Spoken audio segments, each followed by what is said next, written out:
Hi there. So in today's little video, I want to talk about what to eat for weight loss. Now we see a lot of ladies who come and join us at the body retreat who think that they know what they should be eating. Years, if not decades, of following diets mean that they can tell you the calorie value of pretty much any food, from avocado to a Mars bar to a bowl of crunchy nut cornflakes. They can often tell you the calories, the sins, or what's the other one, the points for these things. But they are completely disconnected from the food over and above this kind of arbitrary number that has been attributed to it that isn't actually connected to health, wellness, and weight management. And so they find that for a short time, they're able to follow a plan very religiously, eat these diet foods, lose a little bit of weight, but it isn't sustainable. And then they don't know what to eat, the wheels fall off, and they find themselves back at square one again. The Body Retreat is all about building a long-lasting, positive, healthy relationship with food. And for us, our little mantra that we have here is the closer you are to nature, the closer you are to health. And eating for health is the first step to eating for weight loss, because when your body begins to become healthier, it can start to release the weight that is unnecessary for you. So eating in a way that is close to nature is the way forward to long-lasting weight management. For us, that means that on every main meal that you have, you'd be looking for there to always be 3 things on the plate: protein, fat, and fiber. Now, those of you who are familiar with your macronutrients will probably know that the 4 macronutrients are actually protein, fat, water, and carbohydrate. And that's true. But here at the Body Retreat, I want people to think about that word fiber and to make a conscious choice of having fiber on every single plate that they eat. Now, fiber is really essential when it comes to your health and your weight management. It helps to slow down your blood sugar. It also helps to feed the good bacteria in your gut, and it helps to keep you regular. So having fiber in every main meal is essential. So what are good sources of fiber? Well, we like to encourage people to start thinking about above the ground vegetables first of all. So thinking about things like broccoli, cauliflower, cabbage, kale, leeks, that kind of things. And then enjoying below the ground vegetables, which are naturally higher in starch, and for another word for starch is sugar, but making sure that they are unpeeled.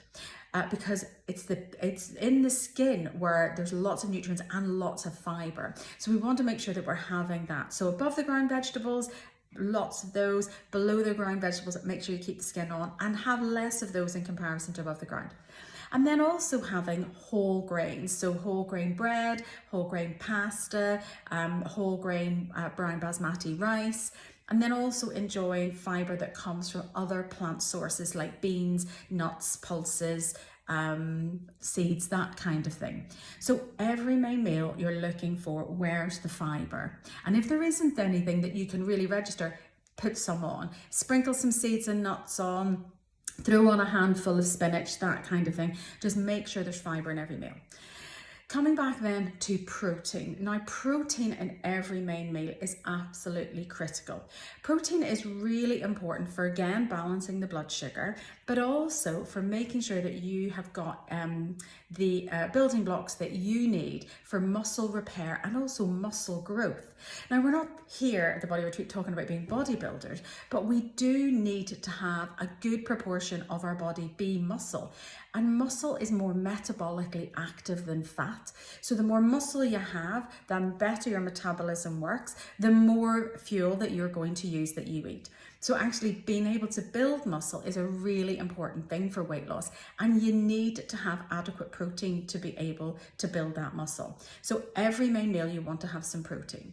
Now again, what's the source of protein? Well, you're probably already thinking of lots of animal protein, so you can have meat, beef, chicken, fish, seafood, lovely if you're an animal eater.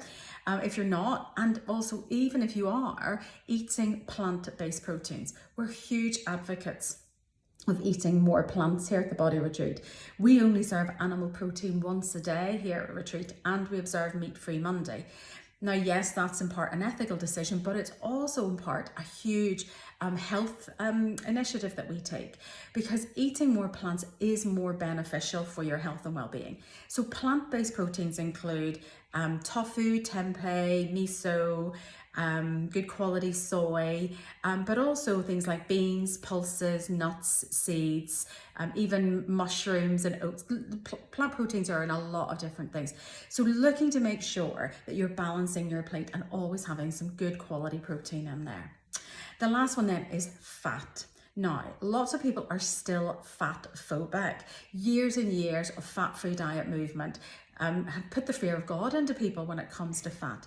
But actually, a little bit of good quality dietary fat is essential in your meals. We want to have that little bit, so moderation is key, and we're also looking at good quality dietary fats. We're not looking at vegetable oils, we're not looking at margarines, we're not looking at commercially baked goods that have got trans fats in them.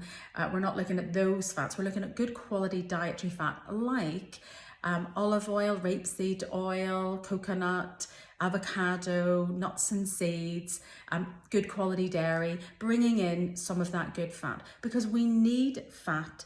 One, it helps satiety in the brain, so that's going to reduce cravings. Two, it also helps to balance your blood sugar levels, so your energy is balanced through the day. And three, it also helps you to absorb vital nutrients from the food that you eat. If you're in a completely fat-free zone, you are missing out on some really key important nutrients that you're not getting. So every main meal, ditch the diet foods. Step away from the calorie counting, the low calorie, the low fat, the low salt, the low sugar, the count on us, the be good to yourself. Get rid of it all and go back as close to nature as you can and think protein, fat and fibre in every main meal. If you're looking for some inspiration about what that looks like on the plate, then don't forget you can go over and check out our Conscious Cooking blog on the website, or the 2 Conscious Cooking cookbooks that are available, or have a look through our Instagram pages where you'll see me posting pictures of our food there too. So that's what to eat. Next time I'll be talking about when to eat it. I hope you'll come and join me then. Bye.